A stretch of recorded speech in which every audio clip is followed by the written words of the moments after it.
Olá você, seja bem-vindo a mais um episódio do podcast A Voz da Escritura. Hoje, mergulhamos no coração do livro do Gênesis, lá no capítulo 12, o capítulo conhecido como Chave. É aí onde a história da humanidade se torna a história de um homem. Até agora, vimos a criação, a queda, o dilúvio. Depois do dilúvio, aprendemos que a humanidade, mesmo recomeçando, continua inclinada ao pecado.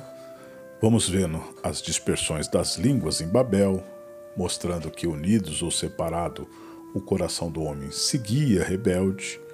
E é neste contexto que Deus muda o foco. De uma narrativa universal, que falava de toda a humanidade, passamos a olhar para um homem e a sua descendência. É em Gênesis 12 que é a história da sua grande virada, quando Deus chama Abraão, da cidade de Ur, para iniciar um plano de redenção que alcançaria o mundo inteiro. Nosso personagem de hoje vivia lá em Ur dos Caldeus, uma cidade próspera e poderosa da Mesopotâmia, mas completamente idólatra. Eles adoravam o deus Lua. A vida de Abraão era comum. Ele não era um herói, não tinha nenhum título, e inclusive nem servia a Deus no momento do seu chamado.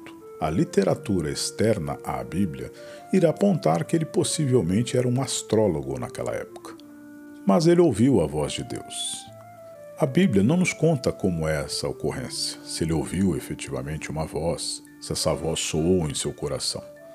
Nós conhecemos isso como teofania, as aparições de Deus aos homens. Veja, Deus não procurou um exemplar de ser humano que já vivesse sem erros ou que já o adorasse. Deus olhou o coração, a capacidade de acreditar de coração. Por isso que Abraão é conhecido como o pai da fé. Quando Deus o escolheu, Abraão não ficou questionando por que sairia de uma cidade grande e iria caminhar a esmo no meio do deserto. Ele não ficou questionando por que ele iria para um local ainda não revelado. Ele não questionou por que deveria deixar seus parentes. Ele não pediu um camelo do ano, uma caravana com ar-condicionado. Ele não questionou. Ele creu e seguiu. Essa voz de Deus lhe disse algo que mudaria a história para sempre. Saia da sua terra, da sua parentela e da casa do teu pai. Vai para a terra que eu te mostrarei. De ti farei uma grande nação. Eu te abençoarei, engrandecerei o teu nome, e em ti serão benditas todas as famílias da terra. Que promessa extraordinária! Deus garantiu 3 coisas: um povo, uma terra e uma benção que alcançaria todas as nações. Mas a promessa já esbarrava de saída na lógica humana. Abraão, nessa época, já tinha 75 anos e Sara, sua esposa, era estéril. Até aquele momento eles não tinham filhos. Como um casal de idade, sem filhos, poderia se tornar uma grande nação? Aqui já vemos o aprendizado. As promessas de Deus não dependem da nossa lógica ou da nossa capacidade. Elas dependem da fidelidade do poder dele. Creia apenas e siga. Escutamos Jesus dizer anos mais tarde: creia somente e será salvo. Quanto de nós somos questionadores em assuntos espirituais, ao invés de somente acreditar que Deus está no controle e que apenas devemos crer e seguir em frente. Ele tomará os caminhos. Bom, então Abraão parte, confiando na voz, sem mapa, sem endereço, apenas confiando em Deus. Na sua jornada, veremos que Abraão não foi perfeito. Ele falha, e essas falhas são cruciais para entendermos a natureza humana. Quando ele enfrenta fome no caminho, e ele desce para o Egito, o homem da promessa, ele teme por sua vida, e mente, dizendo que Sara era sua irmã, e não a sua esposa. O medo era de matarem para ficar com ela. Essa história está lá para nos mostrar que mesmo os escolhidos de Deus podem ceder ao medo e à fraqueza.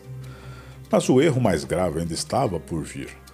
cansada de esperar 10 anos pela promessa, Sara resolve tomar as rédeas da situação e pede que Abraão tenha um filho com a sua serva egípcia, Agar. Nasce então Ismael, filho de Abraão com Agar. O problema surge logo cedo, porque a promessa era para o filho de Sara, não para um filho gerado por uma tentativa humana de ajudar a Deus. O resultado é um conflito familiar que, pasme você, dura até hoje. Para quem não conhece essa história de Agar e Ismael, ela só dá origem a uma grande nação, o povo árabe. É por isso que Abrão é conhecido o pai não só do povo judeu e dos cristãos, mas também de uma parte significativa do mundo islâmico, através de Ismael. Podemos imaginar a representatividade desse personagem Abraão. Ele tem em sua genealogia e descendência as 3 maiores populações monoteístas do mundo: o povo judeu, por descendência de Isaac, o povo islâmico, por descendência e crença de Ismael, e o povo cristão, por crença em Cristo, que é judeu, da descendência de Abraão. Aqui também, a Bíblia nos ensina algo profundo, que ela não esconde os erros dos seus personagens. Ela mostra que mesmo os patriarcas falharam e que a fidelidade de Deus não depende da perfeição do homem, mas sim da sua graça. Um outro episódio que acontece logo à frente e que precisamos explorar é a destruição de Sodoma e Gomorra. O sobrinho de Ló, que havia saído com ele e Sara nessa empreitada, após anos trabalhando juntos e conquistando os seus rebanhos, os dois prosperam, até o ponto que eles não conseguem mais ficarem juntos. Ló, portanto, escolhe viver em Sodoma, uma cidade próspera, mas profundamente corrompida. A cidade estava tomada por violência e pecado. O relato de Moisés, lembra? É Moisés que está nos contando isso. E ele está contando isso para o povo lá no deserto. O relato de Moisés não é só um registro de juízo, mas uma lição sobre a justiça de Deus. Deus revela a Abraão que a cidade seria destruída. E ali vemos algo impressionante. Abraão intercede com um coração mediador. Tem um diálogo íntimo com o Criador. A cena é até dramática. Abraão perguntando se Deus pouparia aquela cidade se houvesse 50 justos. E Deus diz que sim. Abraão então vê que pode ser pior do que ele imaginava, pergunta se tiver 40 justos. E se houver 30 justos, chegando até 10. E Deus responde que por 10 justos ele pouparia a cidade. Mas nem isso havia lá. O pecado havia chegado a tal ponto que os homens de Sodoma, ao verem os mensageiros de Deus na casa de Ló, queriam violentá-los. Assim a cidade é destruída pelo fogo, mas Ló e suas filhas são poupados. A esposa de Ló, em sua indecisão, olha para trás e se transforma em uma estátua de sal, nos lembrando que não podemos nos apegar ao pecado e ao passado quando Deus decreta um juízo. Uma nota de rodapé aqui. Por que uma estátua de sal? A Bíblia, em outros textos, vai contar que essa destruição de Sodoma e Gomorra foi com enxofre e sal, e que naquele lugar sobrou apenas urtiga e sal. Portanto, ao olhar para trás, como se arrependida de deixar aquele lugar, ou com um coração ainda preso no passado e no pecado, ela sofre da mesma destruição que está caindo do céu. Ela estava saindo de Sodoma, mas Sodoma não havia saído dela. Essa cena ensina ao povo no deserto, e também a nós hoje, 2 lições. Primeiro, que o pecado destrói não só indivíduos, mas até sociedades inteiras. E segundo, a oração de um justo pode interceder e mover o coração de Deus. Por isso oramos. Ore. Ore por você, pela sua família. Ore. Orar é conversar com Deus. Observe, mesmo que a intercessão de Abraão não tenha salvado a cidade, ela revela o coração de Abraão e a sua proximidade com Deus. E, finalmente, depois de 25 anos de espera, eis que nasce Isaque. Abraão, nessa época, está com 100 anos, Sara com 90. Um milagre. Nasce o filho da promessa, Isaque, herdeiro, que será o que levará essa descendência em frente. Porém, o ocorrido é acompanhado de uma decisão dolorosa: a expulsão de Agar e Ismael da tribo de Abraão. Sara, agora mãe, não quer dividir a sua herança com o filho da serva. Deus instrui Abraão a atender ao pedido de Sara, mas o conforta, garantindo que de Ismael também faria uma grande nação.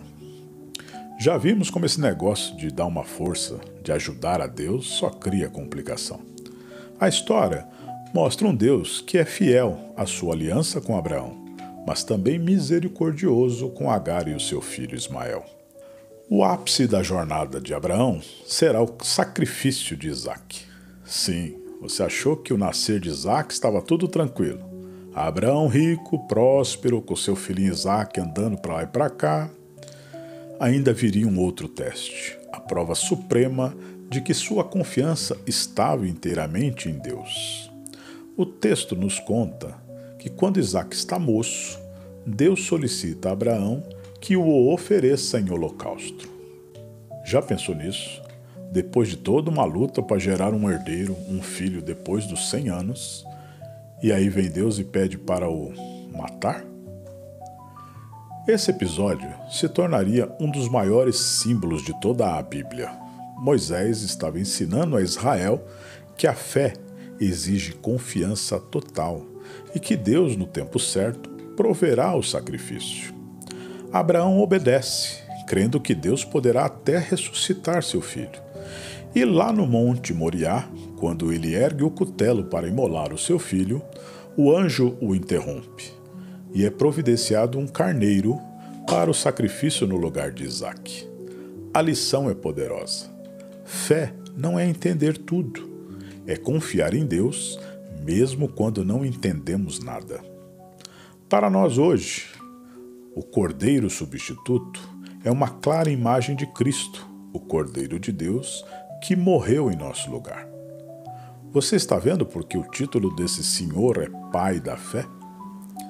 Mais à frente, em Gênesis 23, veremos que quando Sara morre, já com 127 anos, Abraão compra um pedaço de terra, uma caverna em Macpela, para sepultá-la. Este detalhe, pequeno mas poderoso, nos mostra o primeiro pedaço da terra prometida que a família de Abraão efetivamente possui. Este pedaço de terra, adquirido por um preço justo, é o primeiro registro da posse da terra prometida. É como uma semente, um sinal do que Deus havia prometido ao povo. Séculos depois, Moisés, contando essa história no deserto, mostraria que a promessa estava de pé. Israel herdaria aquela mesma terra. Depois disso, Abraão preocupa-se em arrumar uma esposa para Isaque. E a história de Rebeca nos é contada, como é escolhida de forma providencial. Veremos que Abraão pede para o seu servo ir buscar uma mulher lá na cidade de Ur, no meio da parentela. E virá de lá Rebeca. Moisés nos relata que Isaque, ao receber Rebeca como sua esposa, a leva para a tenda da sua mãe, Sara. Este ato, além de honrar a memória de Sara, simboliza a continuidade da promessa e do legado espiritual da família. A história, mais uma vez, ressaltará a soberania de Deus, pois Rebeca, assim como Sara, também é estéril. A promessa continua dependendo do milagre divino, e não da capacidade humana. É a prova de que Deus está no controle. Mas essa parte, a vida de Isaque e Rebeca, ficará para o próximo episódio. A história de Abrão nos fala em 3 níveis. Primeiro, o histórico, o registro da origem do povo de Israel. Depois, para o Israel no deserto, é uma mensagem de identidade e propósito para um povo em formação. E para nós hoje, um chamado à fé, confiança e esperança no cumprimento das promessas de Deus. Assim como Abrão, nós somos chamados a deixar a nossa a nossa zona de conforto, e seguir pela fé, confiando que Deus é fiel para cumprir o que prometeu. O livro de Gênesis não é apenas o começo da Bíblia, ele é a chave para entendermos todo o restante. Abraão é um ponto de virada que nos conecta à criação, à queda e o juízo ao plano de resgate, que será revelado ao longo de toda a Escritura através da história desse povo. No próximo episódio, vamos conhecer melhor Isaque e Rebeca e seus filhos, Esaú e Jacó, e ver como a promessa continua a se cumprir. Obrigado por ouvir até aqui. Este é o podcast A Voz da Escritura.